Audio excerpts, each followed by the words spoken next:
Welcome to the Empowered Team podcast. I'm your host, Kari Schneider, and we are here today with Kelly Monahan.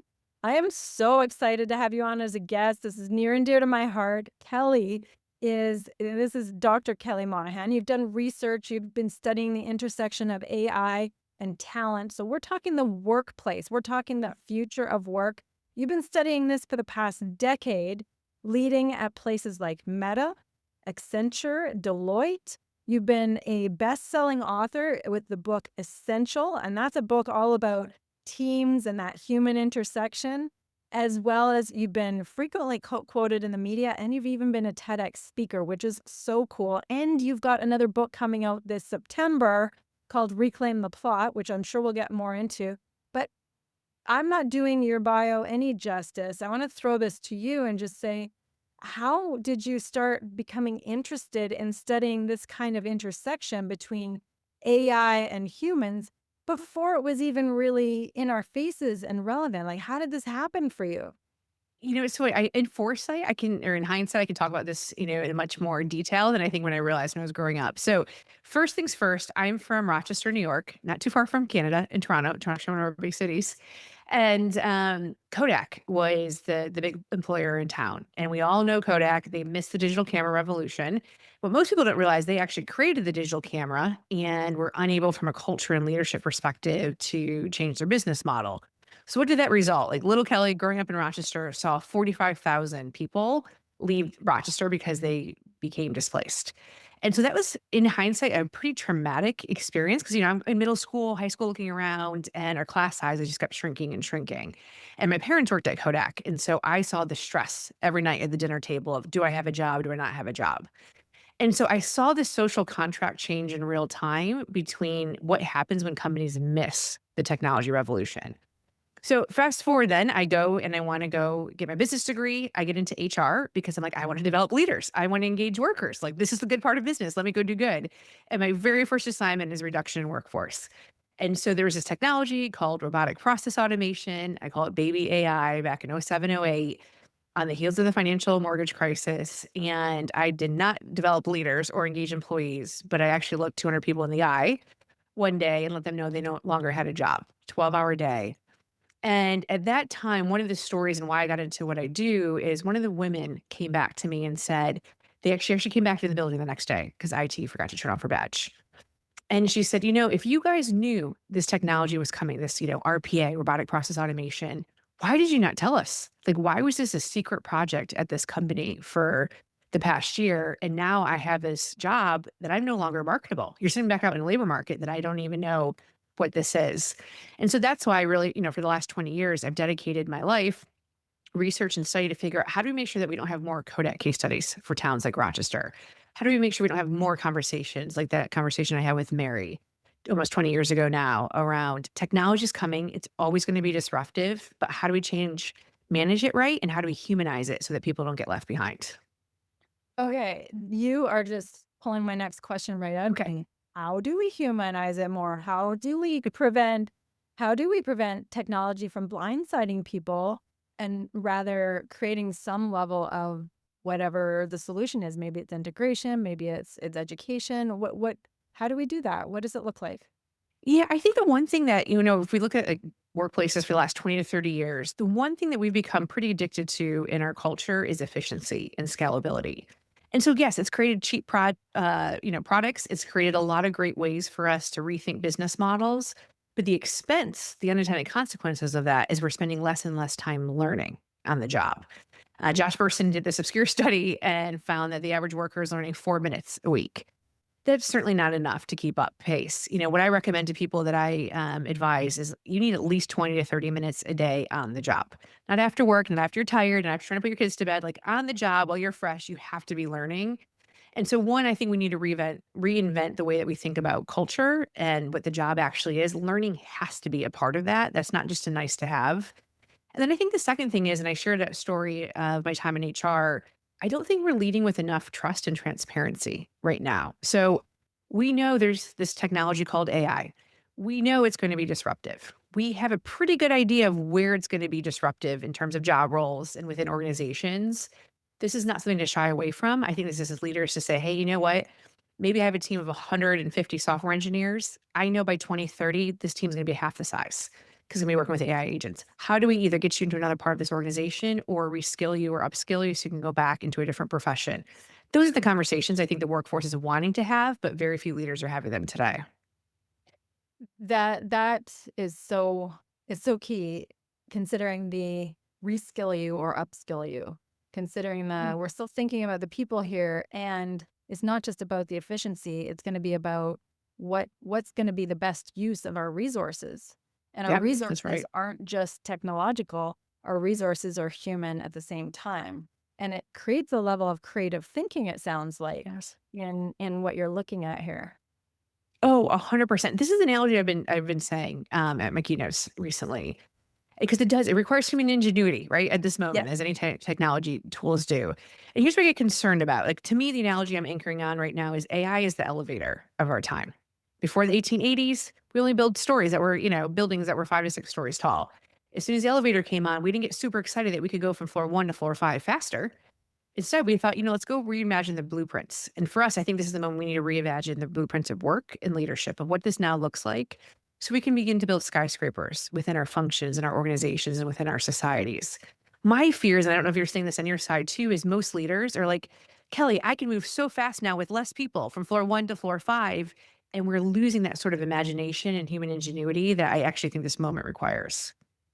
It's interesting that you say that. So, that what you just described as the efficiency side of things, one of the Yes. things that I've seen is, yes, they see the efficiency side of things, but then some leaders are starting to do kind of a shadow AI thing because there's Mhm. been no formal instruction as to what do we use, what don't we use. So then some people are using AI in whatever, if they were just an individual who could see they could make more efficiencies within their role in such a manner.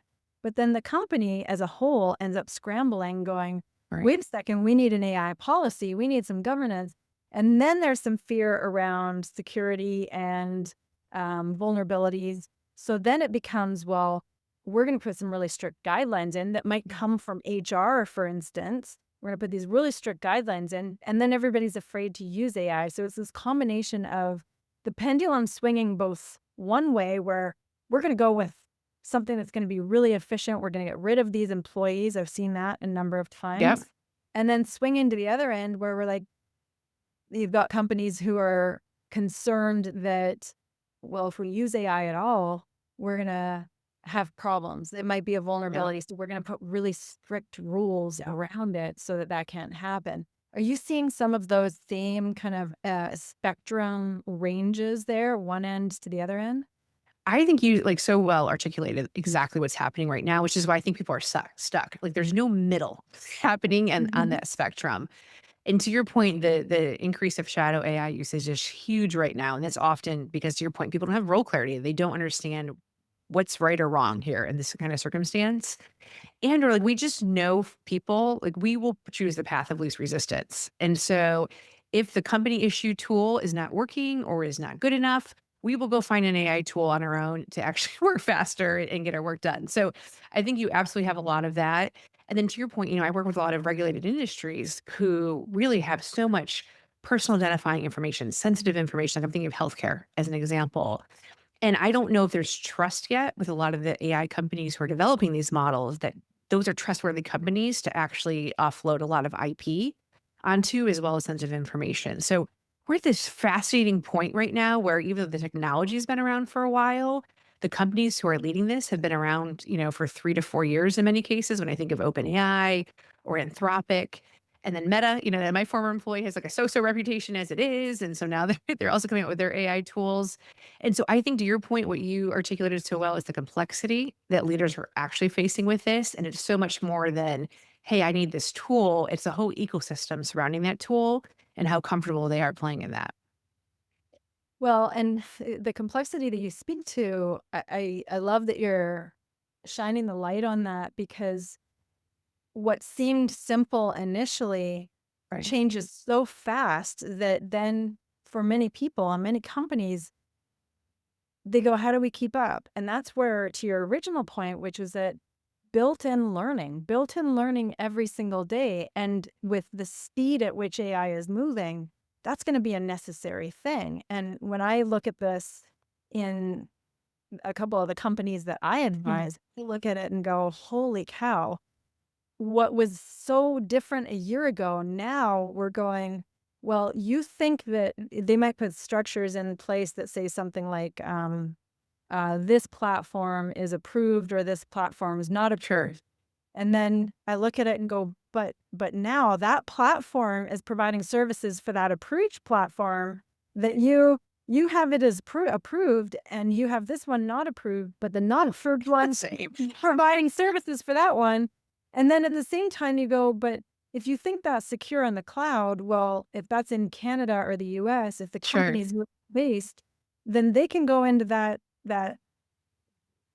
storage Sure. system and pull information. So don't think that just because you use this, that That's something is right. necessarily safe. And so, but those changes or those evolutions happen so fast that unless people are being educated, like you're pointing to in the beginning, Yeah. just that learning, and then also being open as a company with the trust and transparency to say, hey, this is what we have to do, this is what we don't understand, this is what we do Yeah. understand, and what we're committed to continuing to figure out that is needed.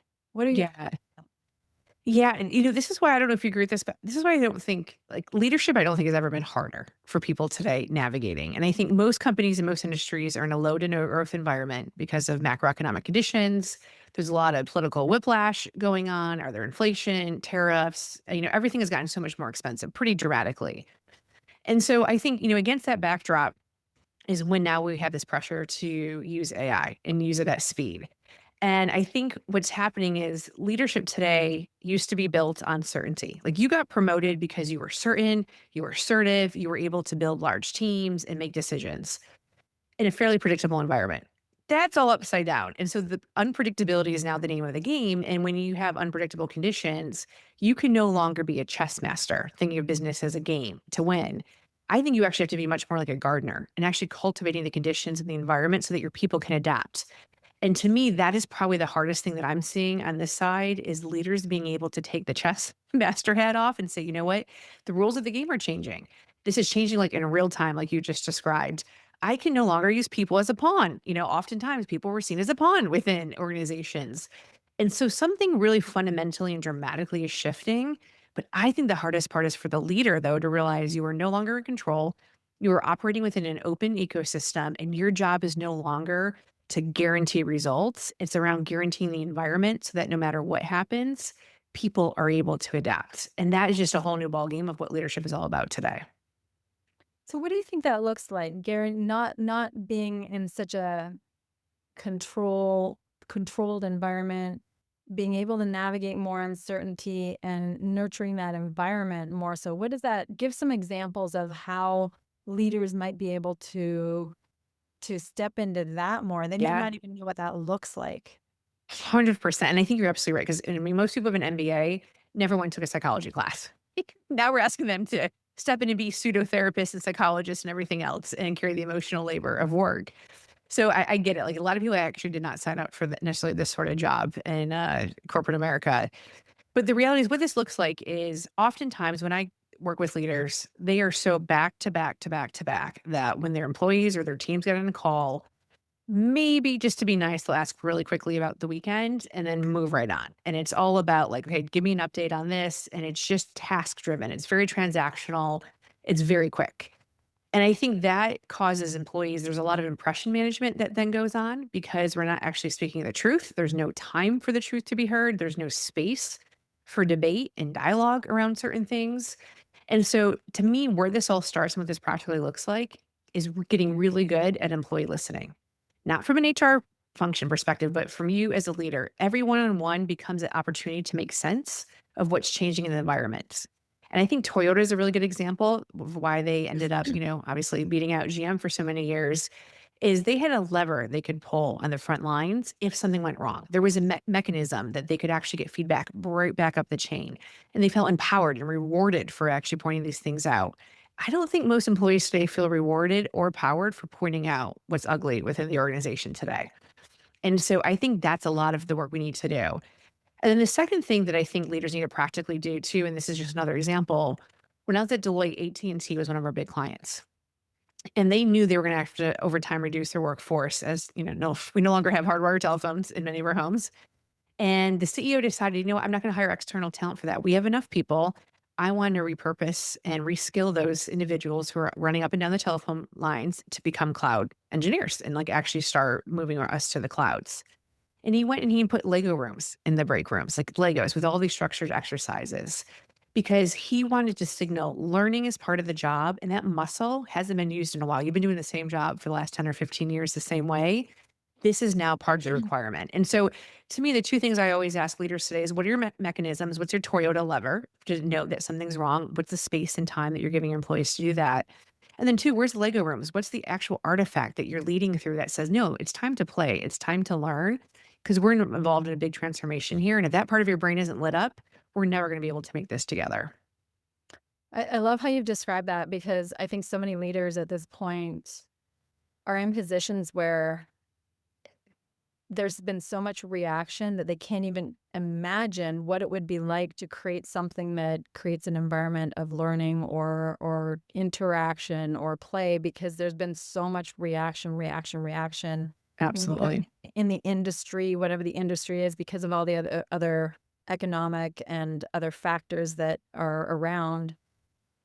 So they are busy putting out fires and Yeah. not realizing that more fires are being created because of the environment that hasn't adapted to current circumstances anyway.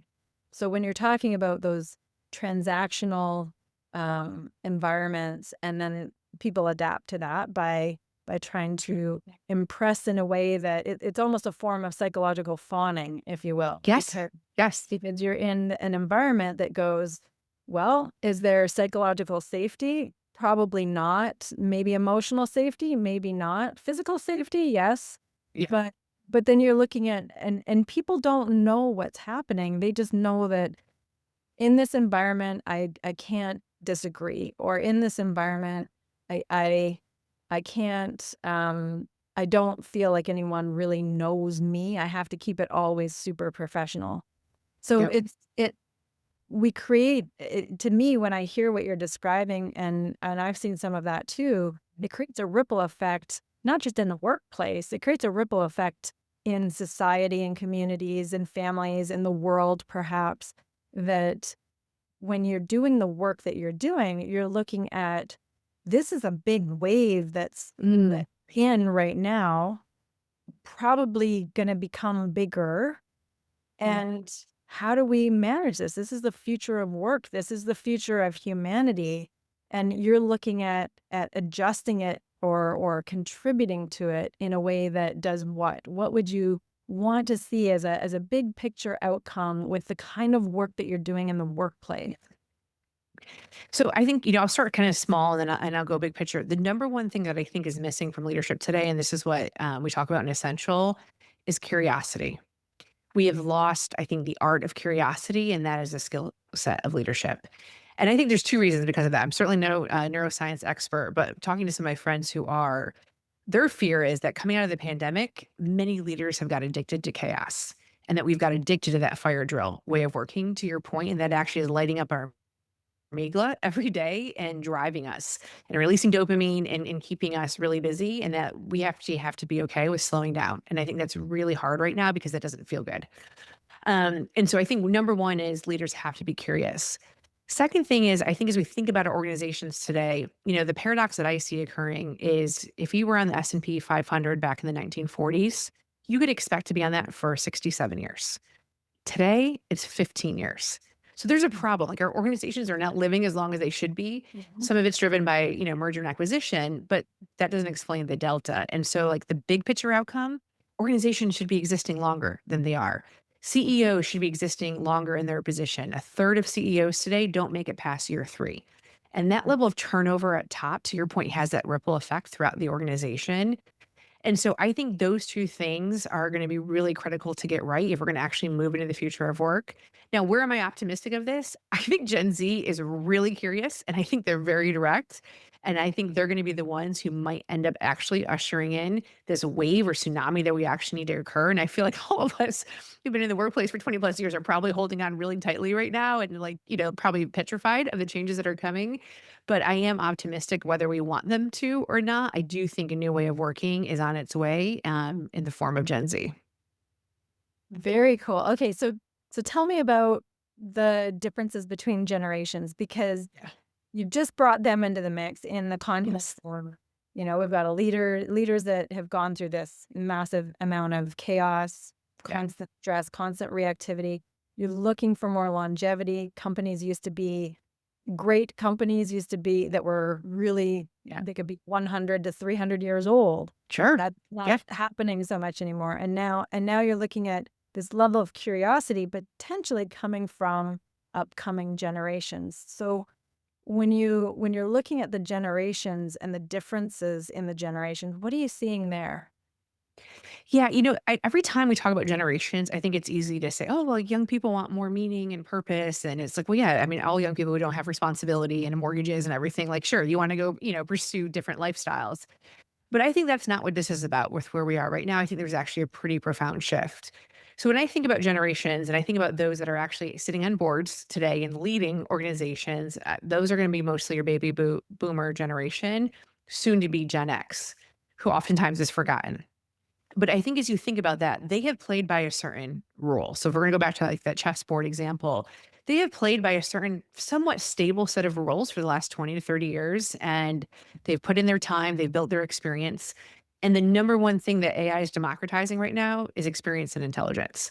And so I think that is also becoming a moment of, when I work with executive leaders, that's difficult. I mean, and as a researcher, I spent a lot of time in college and money. Like the fact that I've got an AI avatar that I've trained in a matter of minutes to like spit out everything that took me 10 years, it's humbling. So I get it from a leadership perspective. But for the most part, most baby boomers are looking to make it to retirement and being able to hand off the reins. Now, the thing where this is getting personal, which I find very fascinating, is Gen Z is their children. And so they are now figuring out what is the legacy I'm leaving behind. And what's happening is we're automating the bottom rung or entry level positions very quickly. Leadership is making that choice. And so Gen Z is having a hard time getting started when it comes to your, knowledge based work. And so I think from a generational perspective, Gen Z, 52% of them do not think business is creating good in society. So I think we've got an identity crisis for business we've never seen in any other generation. They also are much more likely to believe in flexibility, work-life balance, and mental health issues. Most baby boomers think burnout is a made-up concept, and so they don't even acknowledge it. They've never ever actually experienced it. And so then you got kind of got us millennials and Gen X somewhere in the middle who we've been one foot in on both sides of this. And I think we're a little bit like millennials, I think are also ready for change. We just never had that same level of, I don't even want to use the word ambition because that's not right, but there's something different with Gen Z where they really are willing to push the envelope. It could be because there's more wealth transfer that's getting ready to happen. Families' bank accounts are a lot healthier than, when we all got into the workplace 20, 30 years ago. So there's probably a lot of reasons for that. But I think Gen Z is ready to push the envelope and figure out where business is. And the last stat I'll leave you is only 30% of Gen Zers today actually want to lead a company or be in a leadership position. That's a talent pipeline crisis for the majority of organizations today. And I think that is why baby boomers and Gen X and us millennials have to really rethink this. We need a lot more than 30% of Gen Zers who want to aspire to leadership positions. What do you think some of the solutions would be to the generational problems that you're seeing, as well as the cultural and economic problems that you're seeing and what you've just described? I think there's a couple solutions. One is not a sexy solution, and I don't know how desirable this is, but this is the reality if we really want to, like, in a very macro, big picture level, figure this out. We have a really strong labor market imbalance right now, where for so long we've over rotated on STEM and technology at the expense of trades, apprentice, healthcare, teaching, construction, all those sorts of things.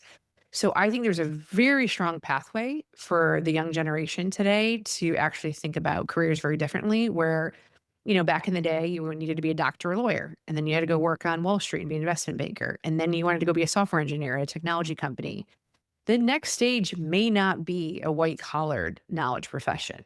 It might be one of those other things I mentioned. So that's like at a big societal level, I think things we have to grapple with and how we kind of rebalance the dignity and the value behind these professions that I think unfortunately have been devalued over time. But then I think at a more practical level, as we think about, white collared work, in particular, knowledge work, I think a couple of things have to be true. One is I think leaders have to get really uncomfortable with flexibility and just a different mindset around work. Most jobs, this might be a hot take, I don't think most jobs probably take 40 hours a week anymore. Like Gen Z could probably figure it out with AI and maybe do it in 32 hours. Are we comfortable with them taking every Friday off? I'm just, as an example. That is, I think, some of the things that we've got to really get uncomfortable with as leaders and talk about because we are still wired 9 to 5, Monday through Friday.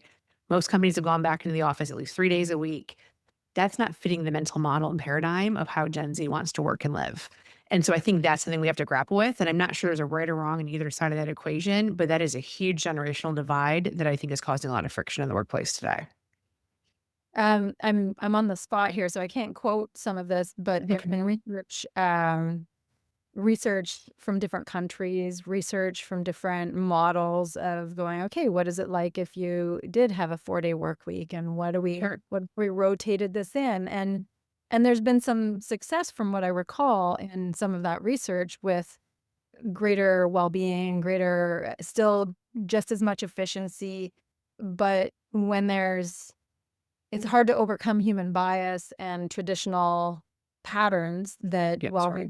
we've just always done it that way. And then the fear of, well, they're going to take advantage of the free time or not be doing the work that they're supposed to be doing. And COVID kind of disrupted a lot of that. I Yep. know I'm mixing a few things there, but Yeah. any thoughts on is that something that is going to be taught if you were to predict, or is that something that's just going to naturally evolve because of the different people that are stepping into the roles with different belief systems? Yeah, it's obviously so hard to predict the future, but I think it's going to naturally evolve because, like, what I see again, like to give another hot take, working with leaders, most executive leaders are still working 60, 80 hours a week. Like, that has not gone away. And I think they're actually very frustrated that their workforce is not putting in the same level of commitment and energy. And I think there's a lot of reasons why there's an imbalance between the hours worked right now and your workforce versus leadership levels. I think oftentimes it does have to do with AI tools, this obviously level of responsibility, scope.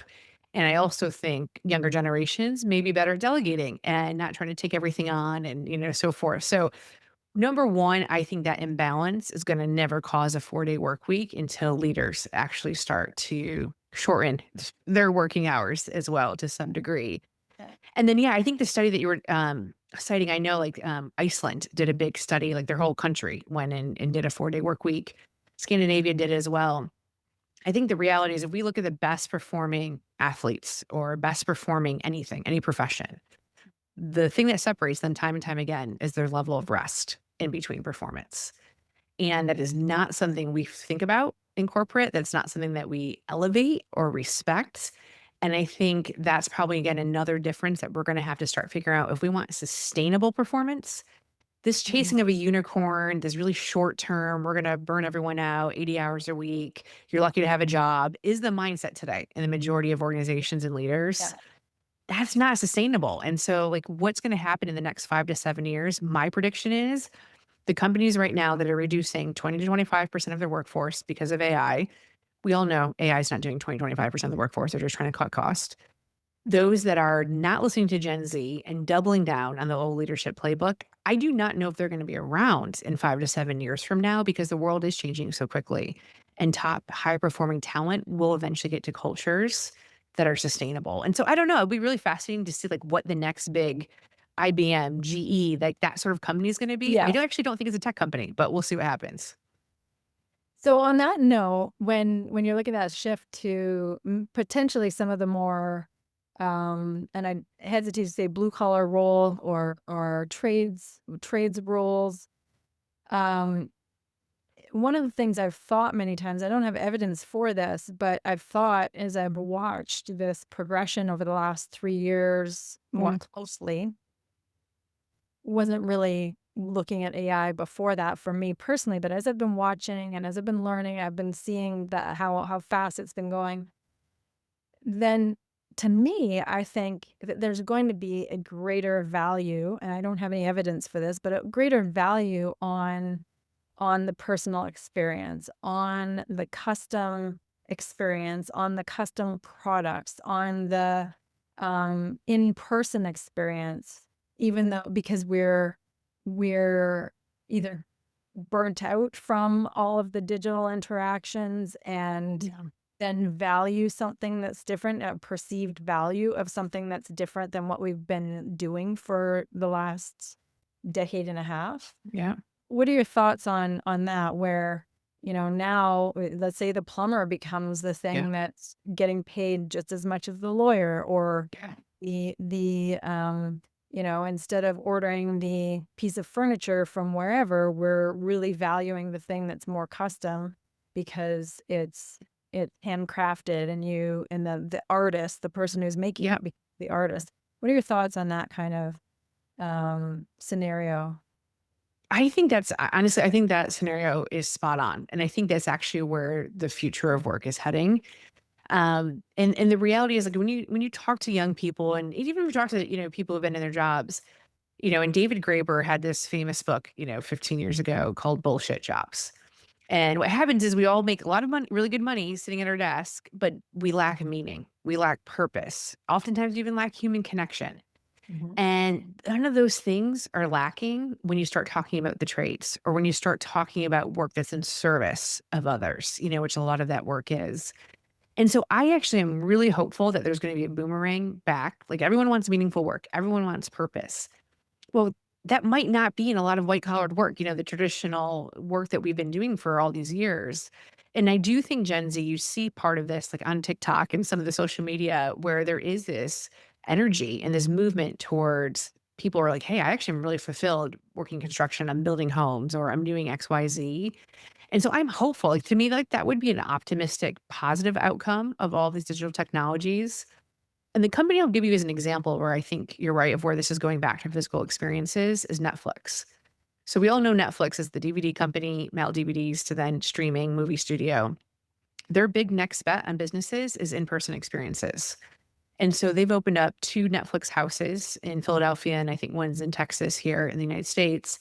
And the whole premise is based on Gen Z wants to get together and have community and in-person experiences.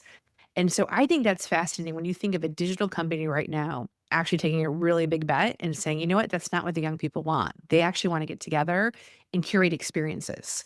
And that's what we're going to do at these places. And so that's a business model I am watching every day to see how that goes, because that potentially could be a sign of the times where some of the everything that we've been so obsessed with building in a technology remote environment may end up actually boomerang back where we are craving the very thing we've really negated in many ways.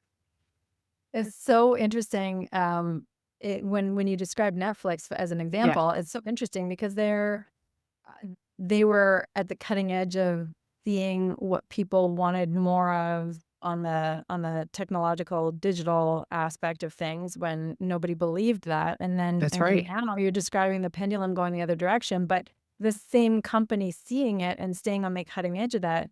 And I think for myself, I've Yeah. got 5 kids, but Wow. yeah, You're busy. you're right, I am, but the 4 older ones, Yeah. that's why I said 4, the 4 older ones are in their 20s, and the Okay. youngest is 11 years younger than the oldest, who's Okay.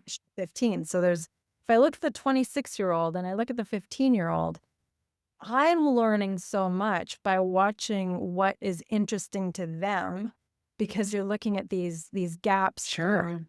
from the youngest to the oldest, because there's 11 Yep. years there, and then from them to my generation, and I'm looking at it going, interesting. And the 26-year-old and her fiance, they go to thrift shops. They go and Wow. create picnics for a birthday celebration with a friend. Yeah. They go like it's interesting to watch that, and the other 3 20 somethings, they're in they're in experiences, and not all of them are looking to go white collar. Right. And then so it is, I'm watching this shift. And then the youngest, even though that age group, everybody's into social media, she has a group of rebellious friends who literally didn't have phones until grade 9. Was unheard of. So Sure. these are the kinds of things that I'm just like watching an example of an experiment that isn't an Yes. experiment. They're just called my children. Yeah. Go, okay, what's happening here? Because you see some kids starting to buck the trends, and you see Yeah. the older ones creating what what they want because they're in that Yeah. age, their 20s, so they're going to start to create Sure. lives. And I think it's speaking to exactly, or those examples are speaking to exactly what you're describing, in that shift towards, okay, they want experiences. They don't want to be constantly in a digital world that is fabricated before their eyes and not lived in their bodies. Yes. Oh, I think that's beautifully articulated. I think that's spot on. And I think, like, I am hopeful if we look throughout human history, like, we will continue to evolve. We are like in this like weird in between generation of knowing life before internet and before digital technologies to now we're all consumed by them. And sometimes I think, you know what? I think the people who are actually organically growing up with this as native are going to maybe find the better balance out. I'm hoping that they're going to use these a little bit more appropriately and in balance, because they're not novel. I mean, this is just part of the way the world works today. They haven't had to adapt it or shift it. And so I am optimistic, especially as you start talking about your younger children, to think through like maybe they're going to get this right, more so than maybe I did, at their age, that sort of thing. Yeah, and we don't know. We can only live and learn. Yeah. But at the same time, um, I want to point to something that there's two things here. One is Okay. that one of the things we always ask guests about are our values and value alignment, and how their work and what they do, how that's aligned with values, because we see that as a guiding compass for anyone who's in anything. It's what Right. is this? What are my values? Where are they taking me? And one of the things that you've pointed to is wanting to be the person who models the things that you're writing and researching. Yeah. And you've been so articulate and so wise and comprehensive in pulling all this information in a way that people can consume and understand. How, for you, what does it look like for you to personally model certain things when it comes to AI? What do you do or don't do that aligns with everything you've been learning and everything you've been teaching? Yeah, I love that you asked that because I don't think we talk about values enough at the individual level, right, and within our organization. So, like I said, when I got into HR, some of the most terrible toxic people I've worked with work within HR who are so busy trying to scale engagement and do the right thing on behalf of the organization. When you actually get in close proximity to them, it's not a psychologically safe environment. They're not kind. They're not doing the things that they're saying. And so for me, that is why it's such a value. If I'm going to be out here talking about human powered leadership and helping leaders reclaim the plot and making sure they don't lose sight of people, I don't ever want to be the person that you get in proximity with me and say, well, that doesn't match the book I read, or that doesn't match. And so, and I have learned, which is why, as much as I wanted to be a business school professor, I have not, because you have to do the job first. And so, leading teams and scaling teams, which I've been doing for the last 20 years, it is hard. It is hard to put people first. It is hard to show up with capacity, and say, okay, let me listen to this Gen Zer who I think maybe is out to lunch on this thing, but this is not like I have to cultivate and develop and actually be human in this moment. And so I have tried really hard for the last 20 years to practice. And all that practice has taught me is to have a lot of empathy for leaders because I don't know how CEOs are doing it today at scale. It is really hard when you start talking about 100,000 plus person organization to show up this way. And so that is why I have a really strong belief that if I'm going to continue to live the way that I want to lead, small is beautiful. It's really hard to do this the more you get. And that just means you have to hire really good people that you trust are going to model and be able to, obviously have that same kindness as you get more and more distant from your workforce. And then as it specifically relates to AI, I am a huge believer that technology creates a lot of disruption, obviously disruption and even destruction, and then obviously creates a lot of opportunity. And I think the goal right now on my value as I work with people and lead a team is to make sure that we are moving towards that value and opportunity zone and not destruction zone. Because what I deeply believe is it is a choice. Just because a technology can do something doesn't mean it should. And for some reason, we seem to have forgotten to ask that within our organizations. We're just so excited that AI can, and so we assume it should. And so that's probably the number one thing I'm leading with from a values perspective is making sure everyone I work with is asking that question. I don't care how good the technology gets. Is this something that it actually should be doing in our workplaces? And I think that's going to open up to a lot more gray areas and not a lot of binary yes or no's. And that's where I think the work gets really interesting. It's the question of just because it can, should we be using it that way? That's, I think, becoming urgent. Yes. Simply because of super thinking, generative AI, that now we're at a space where, well, if we didn't decide that ahead of time, it's going to be able to do what it Absolutely. wants to do anyway, and yet we weren't doing our part in figuring out what was going to be best for us or the company as and most ethical, which brings in the soft skills Yeah. rising as the more important skill set Yeah. versus the technical skills, if you will. 100%. Really, really cool. I love how you've personally been able to express that. On a note, I want to be conscious of time Yeah. here. When you've got just so much wisdom, so much education and value that you're bringing on this topic. If you think back to maybe a past version of yourself, or even someone that you might that's younger that you might articulate this to, what's a piece of advice you'd want to pass on that you think would be valuable in this day and age and this topic? Yeah, if I can give like maybe just a couple pieces of advice that hopefully I'll string together into some sort of coherence here. But I think number one advice is to slow down. I think we have got addicted to speed. Moving fast does not mean you're going to win. And so I think making sure that we're slowing down long enough to preserve what should remain uniquely human. And that's going to get harder and harder to do as the technology allows us more connection, more information, more intelligence. And that has to be a purposeful decision to start slowing down. I worry if we don't, we're going to actually miss the whole meaning of what life and work is actually all about. So that's number one. And I think number two is and this is probably going a little bit more like existential again, but business does not have to be about shareholder wealth maximization. That was a choice we made in the 1970s. I think it's the right time to revisit whether or not maximizing shareholder profits is the right North Star we should be pursuing today. I would love to see Mars Incorporated as a beautiful example of this, who says, instead of maximizing, we're going to optimize. What does an optimized life look like? What does optimization look like in business? And then that's like what I like think when I think about young people is how do you slow down so you can start beginning to ask, what does an optimized point of view look like here? I don't think most generations have done that work yet. I love that. That is so powerful. I completely aligned with it.